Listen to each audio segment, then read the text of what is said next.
Greetings, it is I, Tantus Naravan Dracovin, Lord and Emperor of the Dracovin Empire, and welcome.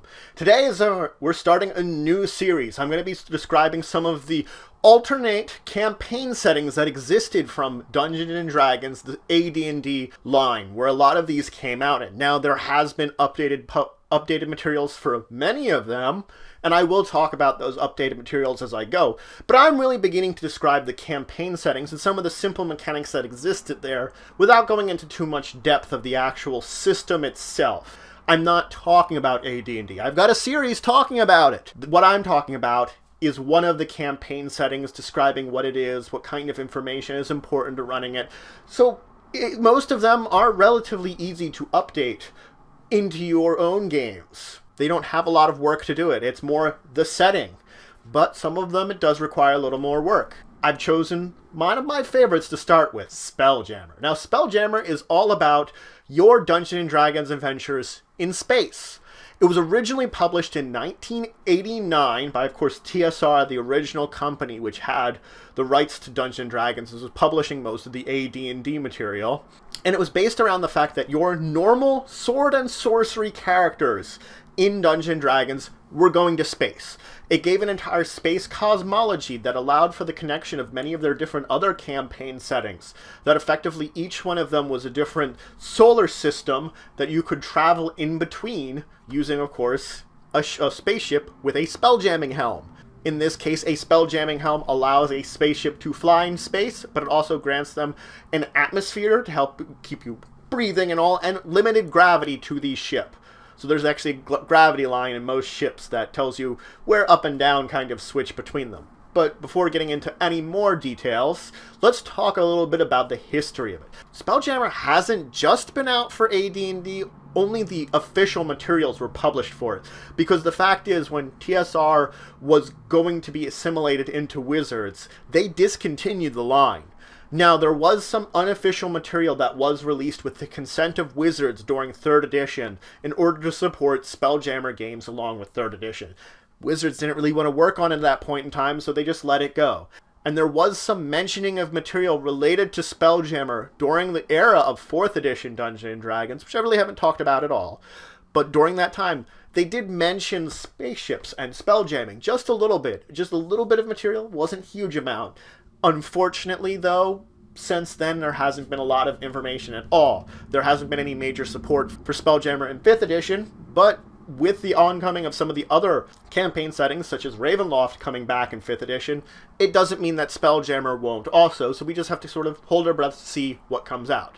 Now let's talk about Spelljammer itself. Now, there are 3 types of spelljamming campaigns, or campaigns that use spelljammer materials. The first off is when you're a character from a planet, from a ground-based area, going off into space. This one, your characters are going off to space for some other reason, some other kind of adventures, and they can choose either to stay in space or to return back to their home after they're done.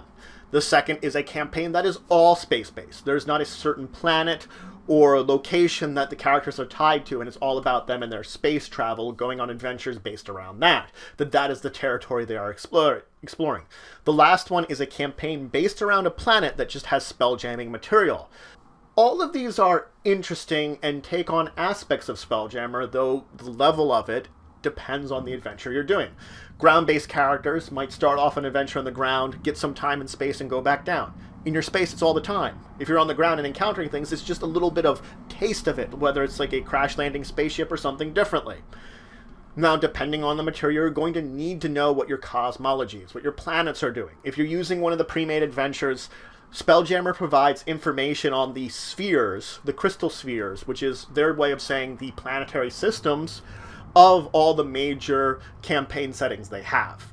You could, of course, use other planets they provide information on, or come up with your own based around some of this information.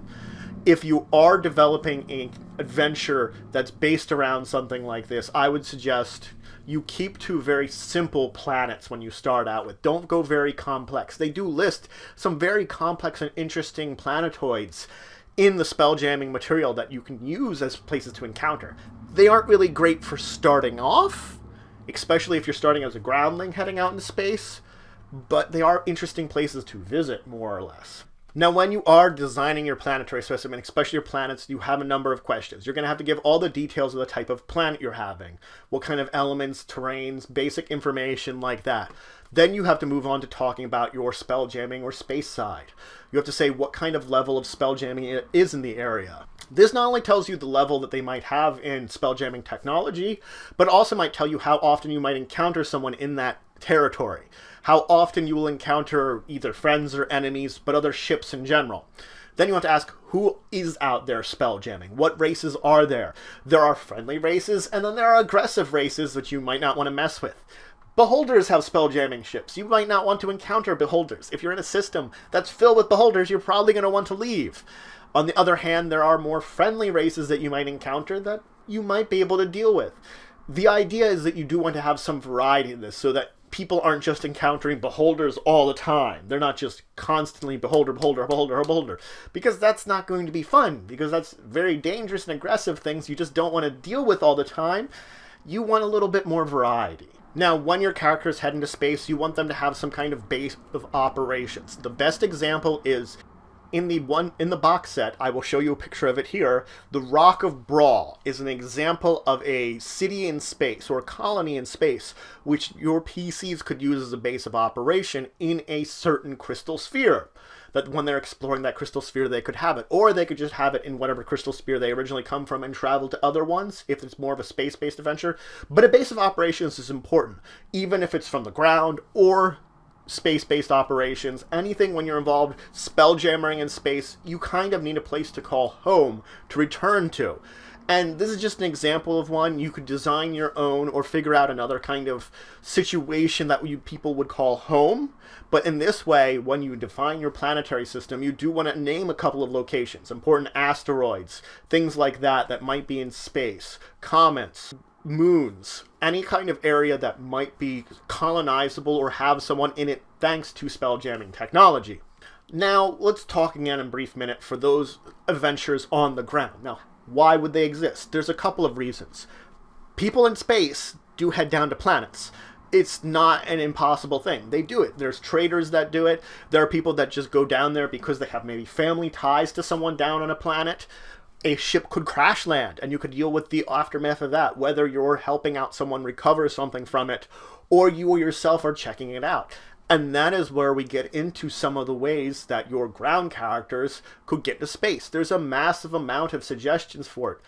I'll go over just the basics of a few of them. It could be based around some kind of ancient artifact that happens to be a spelljamming helm. It could be that you characters find a scroll which tells you how to make a spelljamming helm. You find a sage which is tasking you with you going to space, and they provide a way to do it. You could, of course, find a crash-landed ship, and that could start you on your adventure heading into space. You could run into some of these merchants that are coming down to the planet, and with connections to them, end up, rather than just staying on the planet and talking with them, heading out into space. It could be that one of these alien races is visiting your planet just to find out about it, and now you've gotten a connection with them because you're there for this whatever first contact would be. Or you could keep it very simple and say, when exploring in ancient ruins, you find some kind of dimensional hole or dimensional door, set in an actual door, and walking through it takes you to somewhere else out in space, whether it's something like the Rock of Brawl or on a spelljamming ship that's derelict or something like that, that takes you somewhere far away that you can't get home, and now you're stuck there. That's an interesting one too. But all these storylines are ways that you can come up with that can take your people to space. It's a little more difficult because you have to do whatever little adventure or setup to take them there. But when they do, you're already there then. It's more interesting in a way, I think, than just having people starting out in space and being used to it. It gives a little bit more of the fish out of water feeling, which can be very fun to roleplay. So that's it for today. I introduced you to the world of Spelljammer and talked about how to bring your adventures into space, giving some ideas about different types of space-based campaigns, or taking characters just from one of your planet, whatever you're on, into space.